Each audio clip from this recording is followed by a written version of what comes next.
Ah, here's Robert, I think. Yes.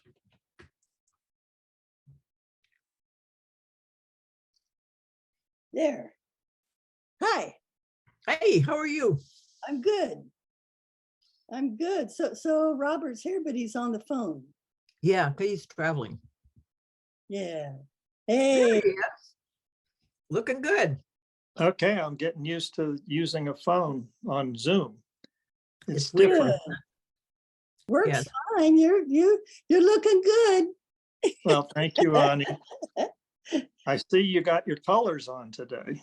Oh, I do. Yeah. Colors are fun. Yes. So I understand we're going to talk about leadership today. Uh-huh. You got the email. Hey. One of my favorite subjects. Well, it used to be when I was a leader.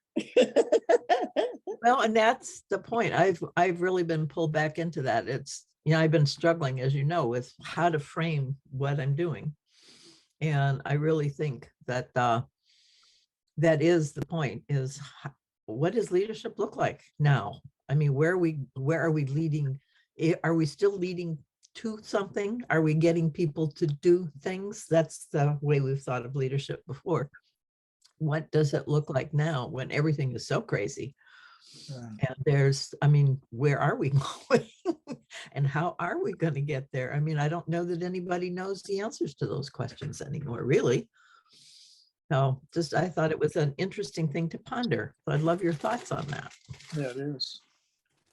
Because I'd love to share about leadership. It's been something central in my my life, in community. When I began the Family Community Leadership Training Institute in Indianapolis, it just came down to a leader is someone who follows the lead in their own heart.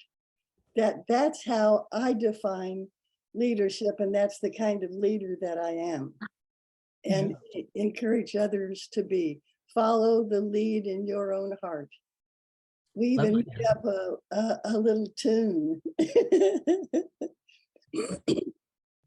Follow the lead in your own heart. In what is it? Something you be a part, if you will. I forget how it goes, but oh, I thought you were making your song. No, we did it. We sang it. So is that one of your songs? I don't call it one of my songs. It is, yes, but it's not one of the ones to God, to the universe, to all inclusive. It's specifically about leadership, family, community leadership, not leadership in big organizations or in politics or in anything like that, but family, community leadership. Follow the lead in your own heart. Nice. Nice. I can't think. Follow the lead in your own heart. In life, something you have a part. If you will honor and follow that lead, you'll be the leader that this country needs. So last week, Robert, we got into Annie's songs because she has written a whole bunch of music, and she has a book that she's put together of some of that music anyway. So that's where that. Multi-talented, isn't she? Yeah, look at that. Okay. Yeah, very. I wrote most of them in Israel. They're to the universe, they're to God, they're to just an all-inclusive kind of thing. But so one of our members, Miriam, is it Miriam? Oh man. She's a new member. She just signed up a couple of weeks ago, I guess, and she's in Australia. and she's a minister, I believe, or a lay minister. And she's put out several books, and the latest one is a series of rituals. But I was going to, and I will send you, Ani, her website info, because I think it's a stimulus for the kinds of things you're doing. I mean, she's not doing music, but she's doing ritual for the same purpose. And it's giving people a chance to use the rituals that she's come up with. So I think the same with your music, that by publishing it and making it available, then people can use it. I know. I should get I've had a website before, but I just, you know, when I realized I was addicted to buying domain names, at one point I had 45. Whoa. And all of them were about starting a movement. Each one of them had a movement theme. Why did I bring that up? I don't know, but the trouble with that is they have to keep paying on them or somebody else gets them. That could be an expensive hobby. Right. But, you know, I realized that wasn't the way to go. Just, Well, it doesn't mean you give up websites altogether. I mean, you know. true. Yeah. I'm interested in getting my work out. I'm not interested in getting me out. I just need to express myself, like in deep dive. My needs are met in following the lead of my own heart. Yeah. Anyway, What we're definitely encouraging you to do too. thank you. Kathryn, in this book, The Life Era by Erick Chaisson, I thought of you when I read,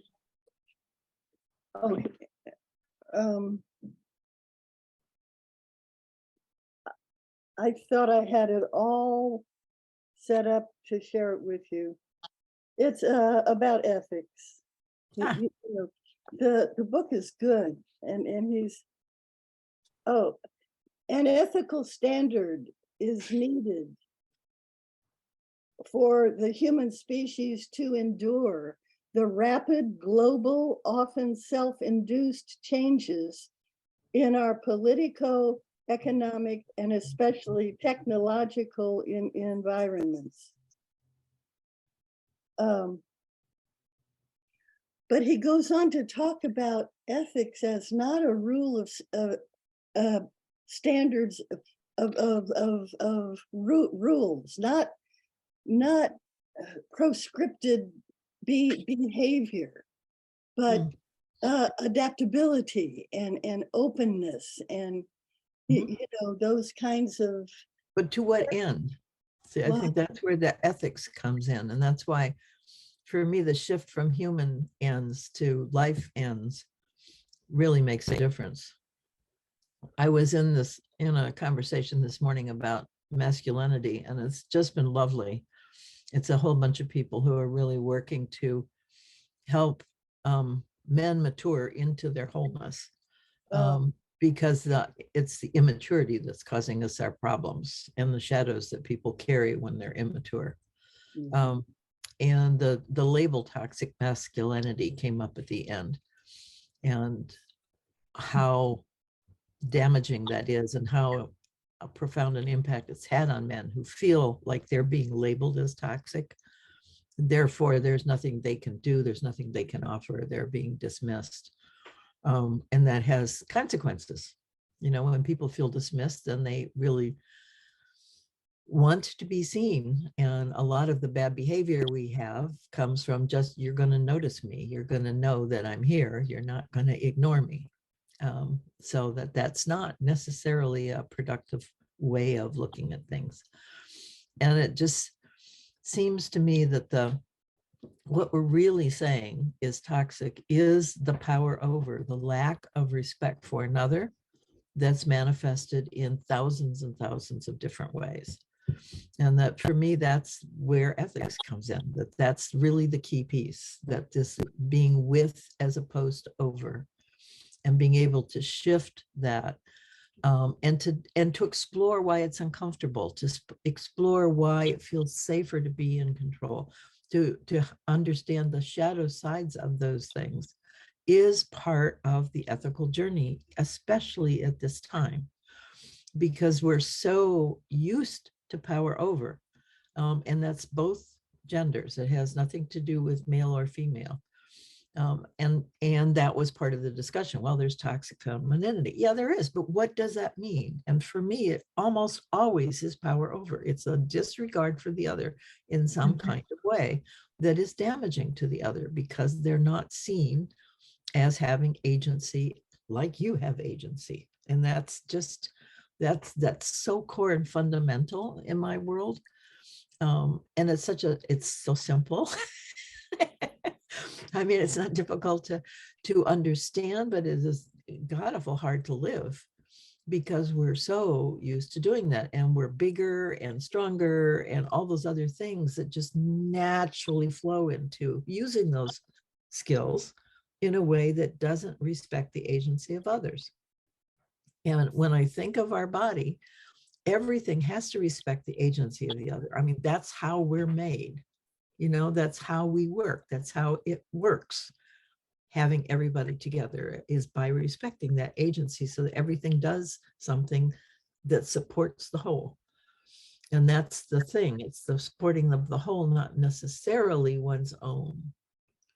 So those are the two big shifts that I see have to happen for us to begin to be a truly ethical species in the community of Earth that we live. The bottom Yeah. line, the bottom line is our relationship with ourselves. Yeah, well, and we're power over ourselves all the time too. We should and could ourselves into oblivion, and we stretch ourselves over what is comfortable, and we, yeah. Well, Yeah. that's not the right. It's loving ourselves. It's Yeah. accepting ourselves. It's Yeah. you know, making this work. Yeah. First, making this work. Then we have capacity with other people to spread the good news. That we're wonderful. Each one of us is a miracle, is beautiful, is unique, is needed. Yeah. Well, look, in light of what you've just been saying, I think that Kathryn, in particular, you laid out a very, very cogent definition of what being ethical means today. It means to be not separate, to be, inclusive. I think that the way I look at leadership these days is first and foremost to absolutely model the sense of being not separate to other people, to joining them wherever they are. And so that's flexibility that one of you spoke of, and resilience, being able to be with whatever the situation may be. That always leads to active, action taking. In other words, it becomes clear that something needs to be said or done or right. received or felt, or, but you include the other person in that. It's not, I think the main problem today is everyone, well, maybe it's gone back for thousands of years, actually, is this idea that you can go and fix something, somebody else, another person, even yourself. There's this idea of that agency has to do with changing the world so that it meets your expectations. Yeah. And I think that's the trap. as opposed to accepting what's there and then blending with the energy that you have and the energy of the person next to you, and then deciding together, how to follow the energy that's coming out of the situation. Nice. And, it's, that's why leadership for me is so amorphous, but, it's something I know. And I know when it's happening among a group of people, because oftentimes it's sort of equally shared, but the focus shifts easily and gently, from person to person as is required. I don't know, we used to make music, and that's a perfect example of it, that each person shifts to take the lead, and does their, jazz is a perfect example of that. But I'm talking about where we had, like a pail, upended pail as a drum, and me playing my bamboo flute and somebody else playing a fiddle, because there was that. And, you're just jamming, but, you gently and easily give way to the, to whatever riff comes forward, and then you work from that. It's improvisation. Yeah. I think it's really important to start to understand that toxic masculinity is basically toxic sense of leadership, and bullying our way into something and insisting on taking over. That's toxic. I don't care how it's, I don't care how much lipstick is on that pig, it's still a pig. Sorry, that just popped to mind. That's great. It's great. It's great. Perfect. Yeah. I do it. Yeah. No, I absolutely agree. And I was reading an article when you were talking. I have read an article just recently with that very same way of talking about things, that instead of trying to change the world to meet our needs, figuring out how to work with the world to get our needs met, which is a very different perspective, and a richer one in my view, because you're using everything instead of getting rid of a gift. You're getting rid of something that the world offers, you're keeping it and then trying to figure out how you can work with it and add it. And I do feel that's rather feminine, because it is how women have kind of learned to work with power often, is to sort of dance with it and then kind of co-opt it in a way, because we don't have the power, the force to be able to really to push and make it different in a way that a man can. So there's this kind of partnership that women have a skill at, I think, that would be good to share with men, actually. No, it's beautiful. Yeah. But I thought of last night, I was thinking of something, I have a friend who's asked me from time to time, are you enlightened, or do you want enlightenment? And to me, that's the old way of thinking. Mm-hmm. And the only answer I could come up with in my mind to that is, I don't know about enlightened, but I'm at peace. And then you're open to whatever.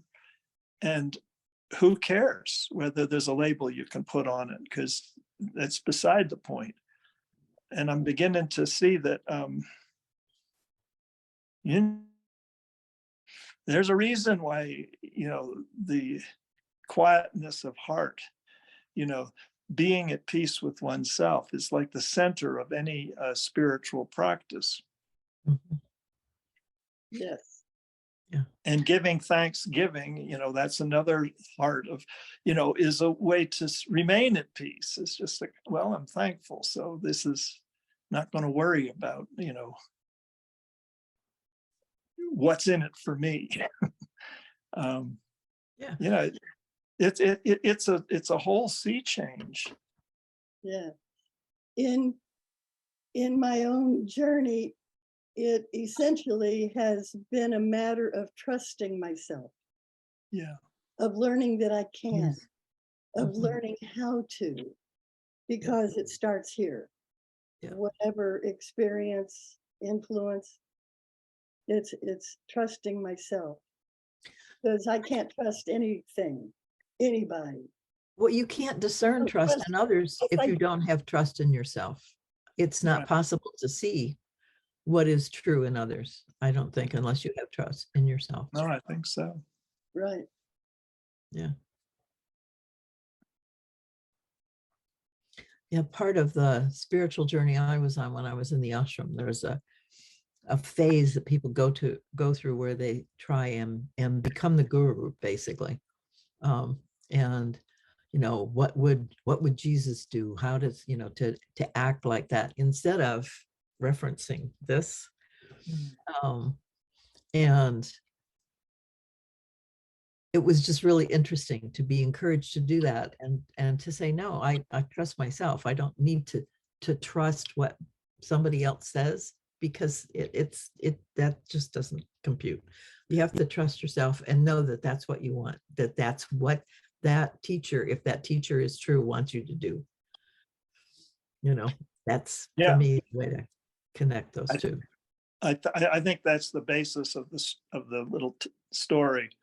If you meet the Buddha on the road, kill him.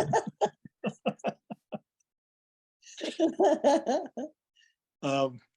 I mean, that's a very male take on the story. Yeah, it's never been comfortable for me. It just, there's a respect for the other, but there has to be a respect for yourself. And you don't capitulate yourself to the other. That, if it feels right and true for you, it is right and true for you, period. Yeah. My relationship with other people always is an outgrowth of my relationship with myself. Right. That's primary. This is primary. That's right.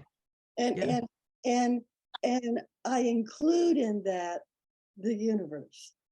I mean, it's the universe in me. I mean, I am the universe in person, as each of us is. And so, it's the only place you connect. Yeah. Right. Excuse me. Yeah, we are so easily persuaded to give up our own faith and trust in ourselves and to sacrifice our agency in doing that. It's just really incredible how often those opportunities arise. Yeah. Right. I'm very sensitive to those opportunities. Very non-cooperative in those situations. Well, Yeah. that's not the right word, the right term, but Well, this and is for me, to start here. And for me, it's kind of a test for other people, whether they will allow that or not. There's that. Yeah. If I feel other people are uncomfortable with accepting my truth or seeing that I have one even, then I'm not interested in playing with them, because it's just going to be one contest after another. Right. It just goes down the road. It's just not productive. Right. Yeah. Well, that's where patience comes into it, because if you're in a situation where you have to relate with somebody, Yeah, it takes time for adjustments to happen. Yep. But they do. I mean, or at least enough adjustment as is required by the situation. It will Yep. come about, but you can't force it, and it's Yep. Well, and that's where respecting the other comes. Yeah. Even if they're not being true to themselves or whatever, you just have to respect that the universe in them will sooner or later show up. Yeah, especially when there's several people involved, or more, many people. There can be a lot of thrashing about. We call it herding cats a lot of the time, but because you're not trying to herd, but even my cat will fall in line. I mean, it's once intention is clear, it becomes clear to everyone, then you move forward and you do whatever is clear at that moment. And it may be nothing like you originally imagined. And I think that's what makes people, men in particular, so,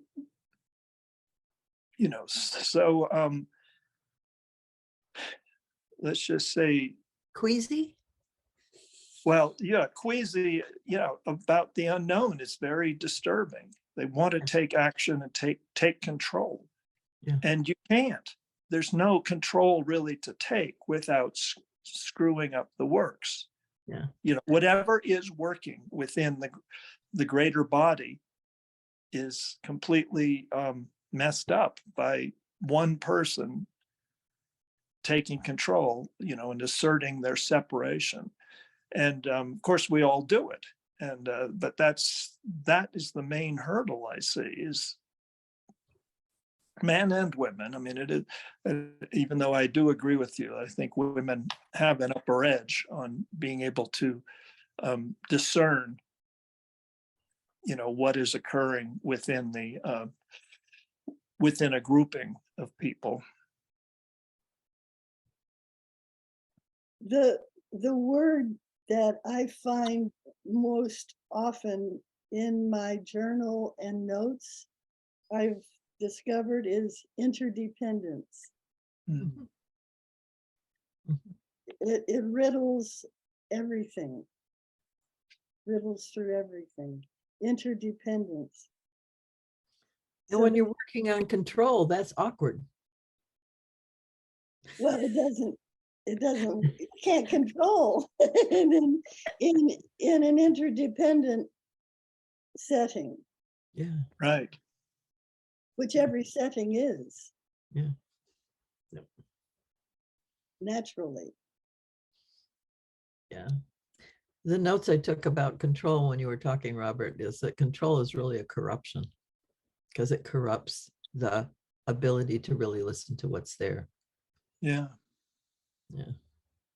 In reading this book, the Life Era, he talks a lot about evolution, and as nature's way of change. It's changing. There's nothing in control. Right.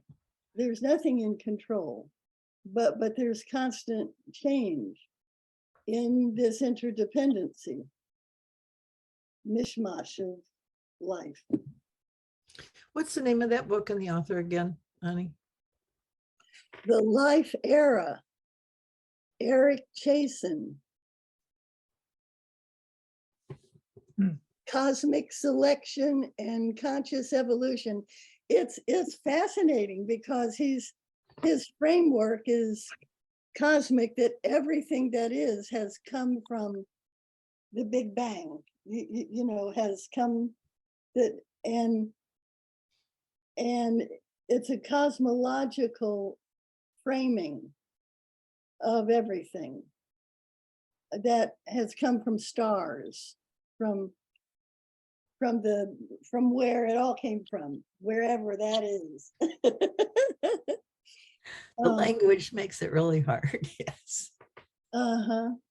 But it's interesting because I realized with myself, I like a cosmological frame.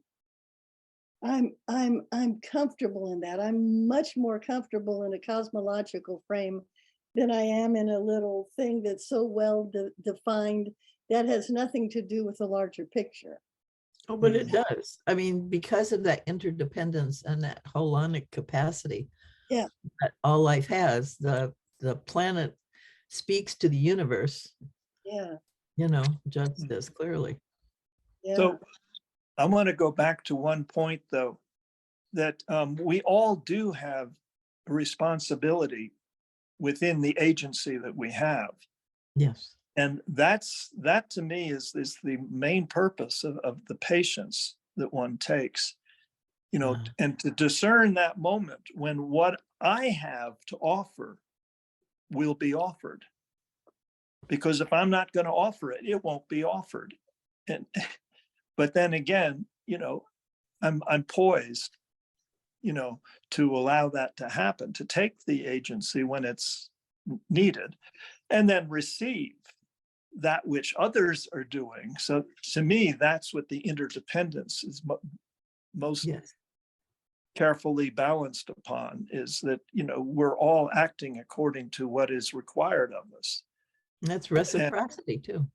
And it works really beautifully. I mean, tell you a story. When I was much younger, I was in charge of demolishing this house, and it was at the community where I was living.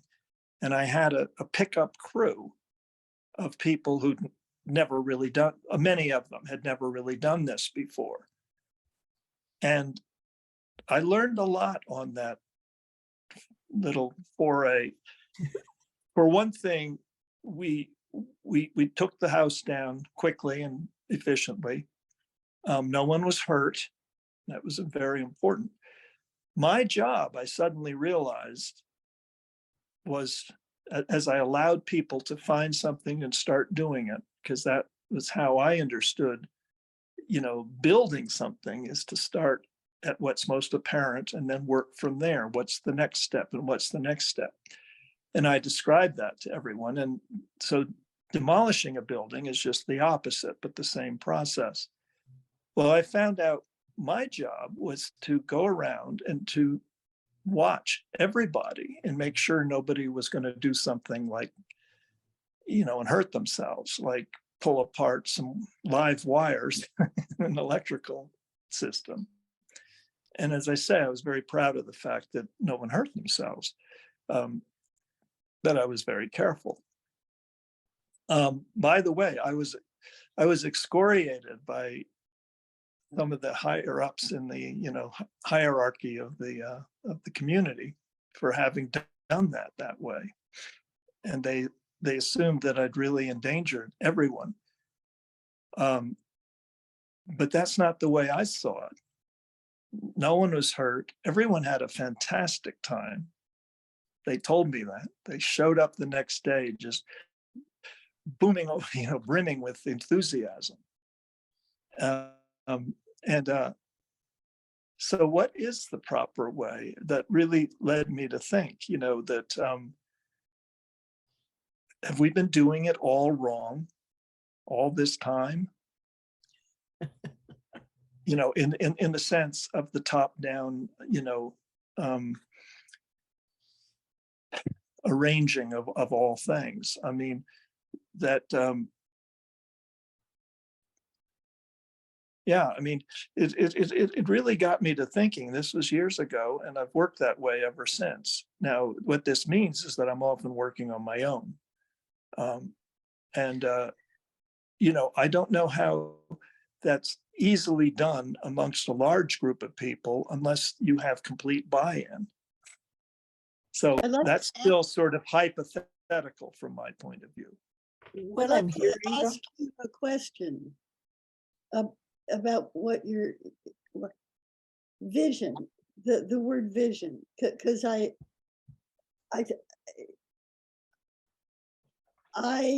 hear vision in what you're saying as your approach. Mm-hmm. I'm hearing a slightly different thing. So I'm wondering about this, because what the picture that came to my mind is that you are giving people the absolute freedom to do whatever they were called to do, but creating a safe space to do that by your attention. Right. So your attention allowed them that freedom. They could trust you to take care of them in that space while they still had the freedom to be who they were. And I think that is truly rich, that nurturing quality between people is not something we speak of often. We don't notice how that materializes in the real life. When we think of safety, we default often to rules and regulations and structure instead of the relationship that pays attention to caring for the other, which is really creating a safe space. There's a care there, not a rule. The rules are a substitute for caring, actually. We put those in place because we can't Yeah, be, you know? bingo. And so it gives us permission to not pay attention because the rules will take care of it. When it's really the attention that makes the safety and creates that space for self-expression that is a nurturing place, an enlivening place, because you're cared for, because you're also protected. You know that somebody's going to notice if something is going to happen, and that's kind of what we want from each other. We want other people to look out for us in that way without controlling, because it's not a controlling place. And there's something very maternal about it, because that's, yes, you know, a mother hen, you know, watching over her chicks, and they're just going or bumbling around doing crazy things, but doing very important play, yeah, and feeding themselves, whatever it may be, or a dog, mama dog with her pups, you know. So there is that maternal aspect to it, and it's being separated out as being different from the masculine way, which is to you know, take charge.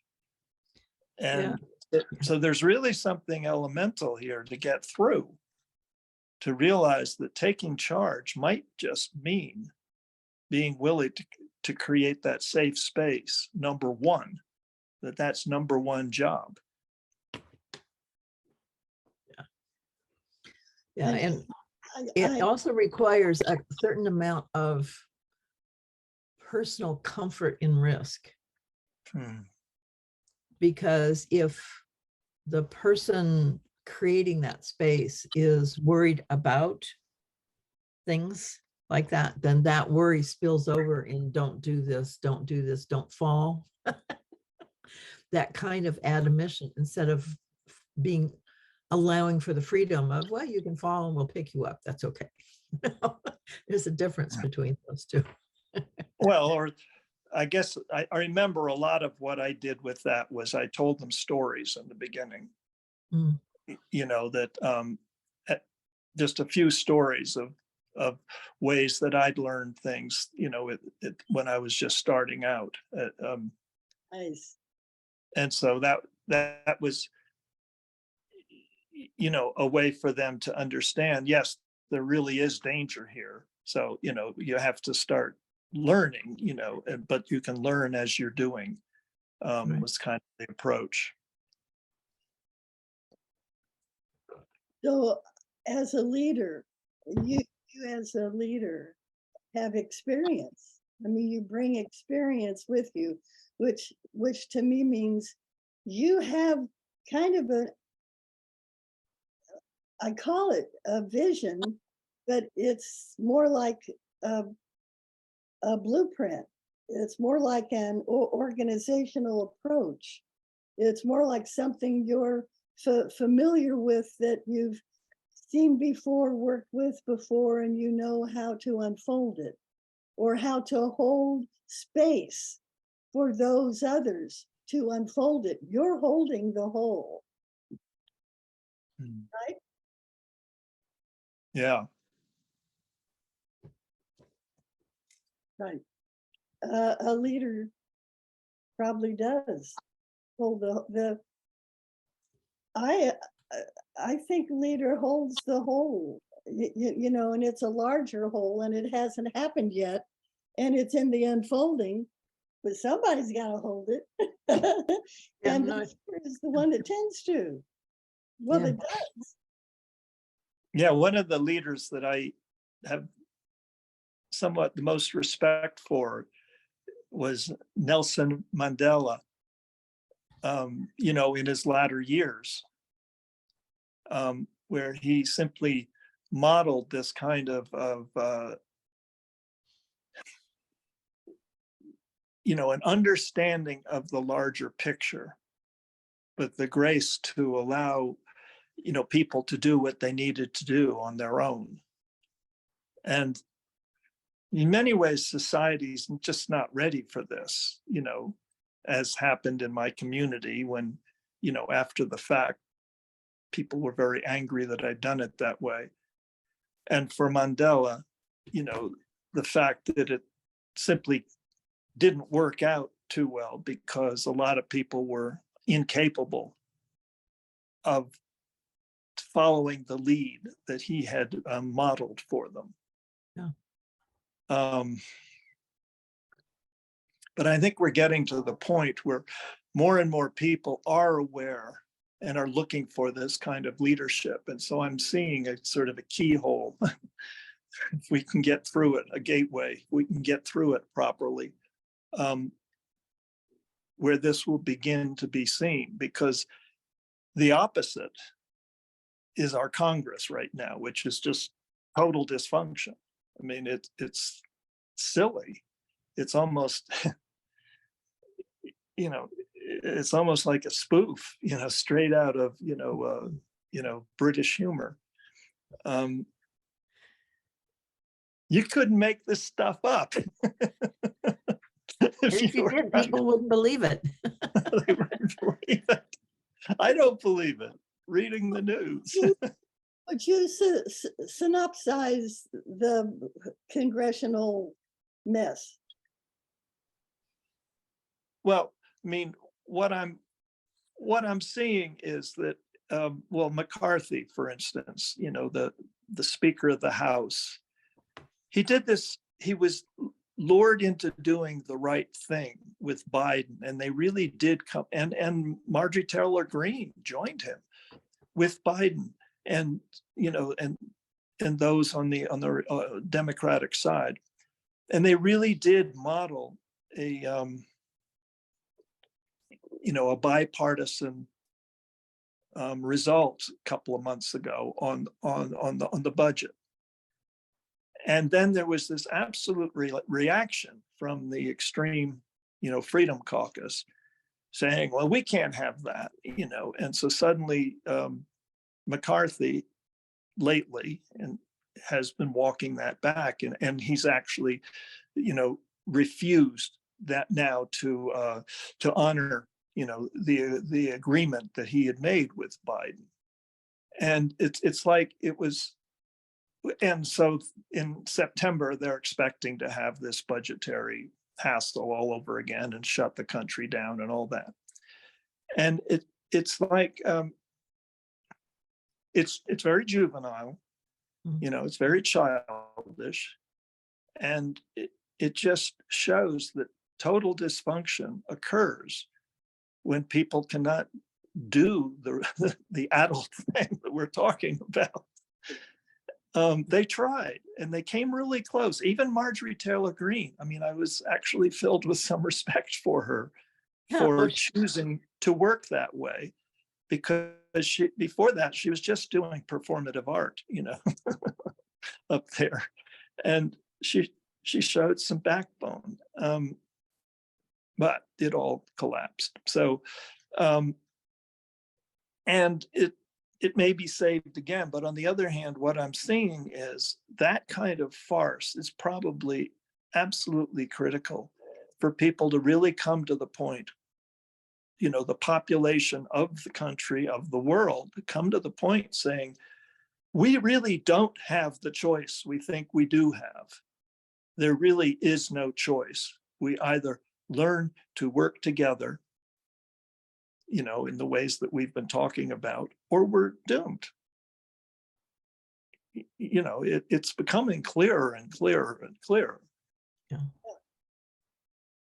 I mean, there was an article this morning in the news feed pointing out that because of the heat all over the country, the excess use of fossil fuels to operate all of our air conditioning systems has skyrocketed. So in fact, we're going way over the budget that we thought, we were able to expect for this season. And yeah, I mean, it's like, yes, the situation is going to force us to either make the right choice or die, or forget about it. I still have great faith that, there are a significant number of people who are very busy organizing what I'm calling the right choice, but you know what we're discussing today as the choice for you know an ethical world in the way we're describing it.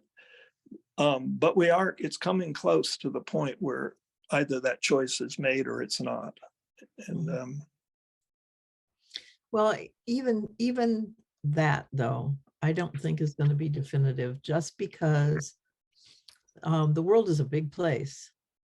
And while there will certainly be shifts that will be global wide, they will be dealt with locally, and that there will be local spots where there's still opportunity. yeah, I would agree with that. Yeah, the hope is that we could stay together enough that more of us can, and we can keep more that works of what we've already done. Otherwise, we'll lose it all because there'll be no infrastructure at all to keep it up. Right. So if we want anything, we're going to have to learn to work together. Otherwise, we're going to fragment, and it'll kind of be each group for itself, and some groups will make it and a lot of them won't. So yeah. So this leadership thing is so very critical right now. You know, without it, we are kind of lost. Yeah. And yet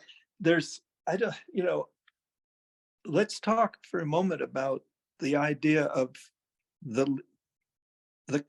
what should I say? The primary leader. I mean, the leader out front, the one we all look up to. I don't think we're going to have another. I don't need another hero. What's that song? I don't think that leadership style works. I think that's I don't think we're going to get one. Well, I don't think it works. I think that's the illusion that the populists are going under, is that they want a leader out front to protect them. And so anybody who claims that thing is fine, because they're not going to do it. So they're just willing to fall in behind anybody who says they can.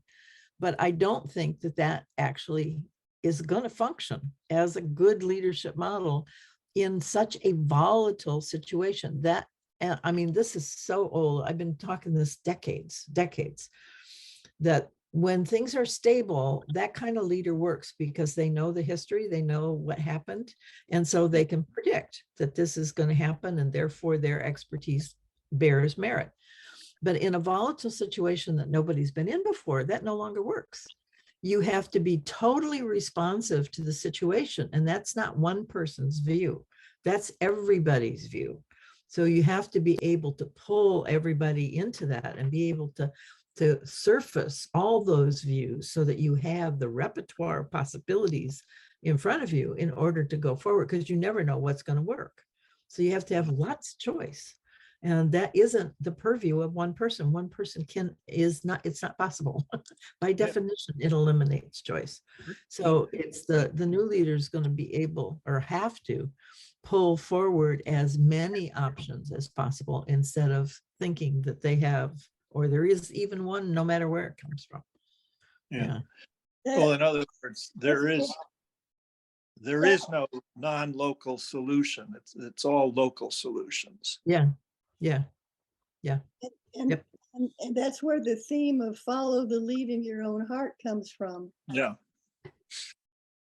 Because that's how it works. Yep.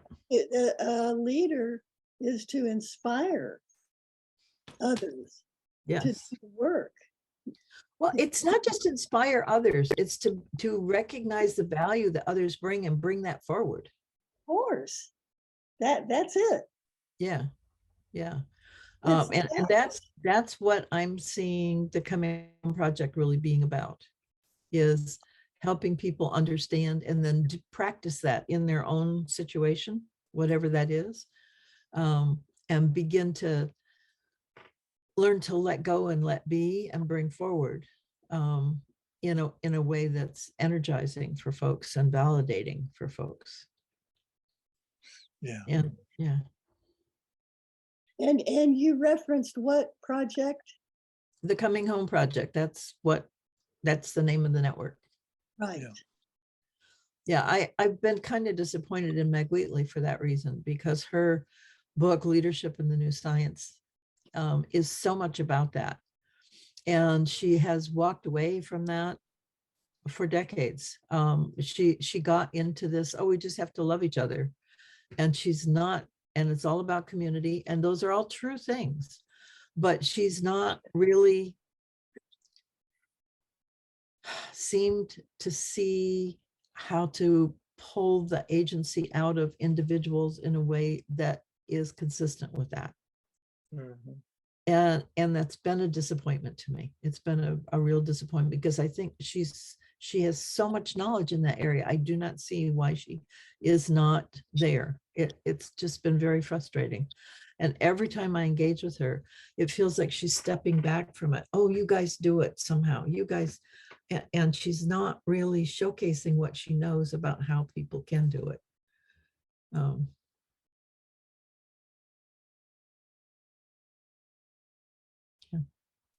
What is your vision for the Coming Home Project? That people who are interested in leading in some way, doing something about the situation we're in, are open to exploring how that might happen. And that the resilient values create a framework for that. But the deeper work is this personal work of understanding how to nurture others, how to continually bring things back to life as opposed to human centricness, to be able to discern enough about what's happening that they can nudge people back into thinking about how this really supports the whole, the integrity of the whole, that they can become coaches in that kind of way, and that coaching, that the decisions we're making are for the whole, are for life, are supporting relationship, are doing these things, is the new leadership style. How would you define the difference between coaching and leadership? Coaching has traditionally been asking questions to evoke out of somebody what they're doing without having a stance of your own. And I think the leadership stance we need to have is a commitment to life. And that has to be so fundamental that everything becomes coached to that perspective. So it's not without a perspective or without a bias. There's a very clear bias and a very clear direction, but it's not willful from this person. Once again, what would the Coming Home Project look like matured?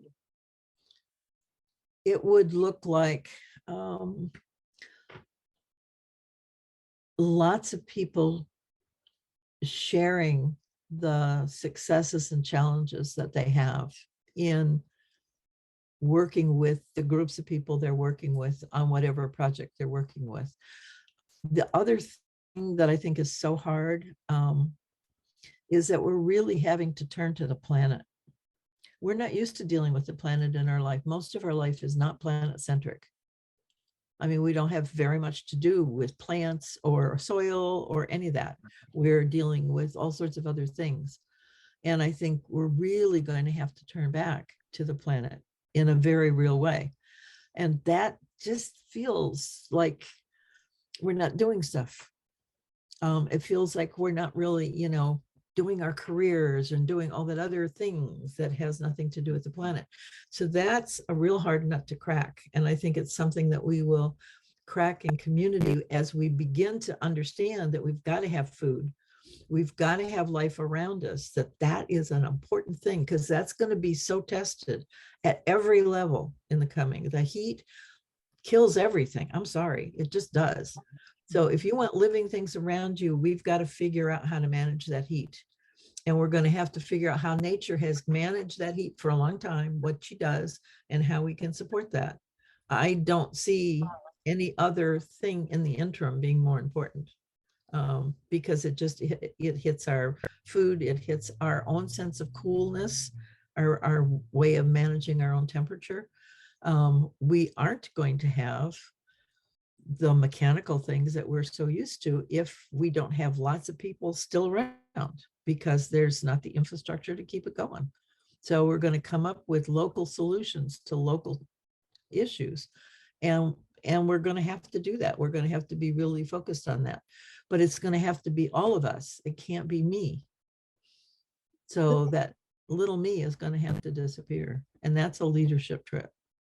The banner that's on my inside forehead is return to the land. Yeah. Return to the land. Yeah. Yeah. And learning how about, I mean, if you look on the network, I have all sorts of resources about soil and water and that kind of stuff to help people begin to learn that. Because that's not, I can't teach all that. I mean, that's not my gift. That's not my expertise, but there are people who spent their whole lives at it. So it's a pool of resources for all sorts of things. And I keep adding more as I come upon them. Well, what comes to me now from return to the land, even before that, is I put before you life and death, choose life. Yeah. It's all about life. I mean, I just read this morning that the Earth has shifted 31.4 degrees on its axis. And do you know why? Because we're pulling out groundwater and moving it from under the earth to the ocean. What? Why? Yes, because that's where we get our water, because we're not getting rain in places. We are digging it out of the ground. We've got wells everywhere or aquifers that we're pulling from. And when we do that, we shift how the earth itself is balancing. I mean, that's awesome. So we've got to begin to understand that and to be different, but we need water. You know, water is life. So how do you make water? You take care of the soil and the plants on it. That's how you make water. I mean, trees are so integral to the water cycle. Yeah. And soil is integral to the water cycle. I mean, we can't pretend that these things aren't true anymore. We can't ignore them. We've all got to learn it, because we've got to change our individual actions to support that individually. Yeah. Well, this is where, which, you know, the factor of actually being patient and actually listening is so critical. I'm visiting here in Colorado, and I had dinner with my niece last night, you know, her family. And afterward, we were walking. My niece is a biologist, and, you know, she was working locally, but now she represents the state. She travels the state of Colorado, and her field is bird populations. Now, we didn't get a chance to talk for very long, but she has an overview of something incredibly important. You know, that's a telltale sign of what's going on with soil, water, you know, temperatures, everything. I mean, right. The birds are disappearing. Yep. And for her, it's a very real thing. Obviously, there are people doing this in absolutely every field. Yeah. There's someone taking, well, her husband, Andy, is a hydraulic engineer.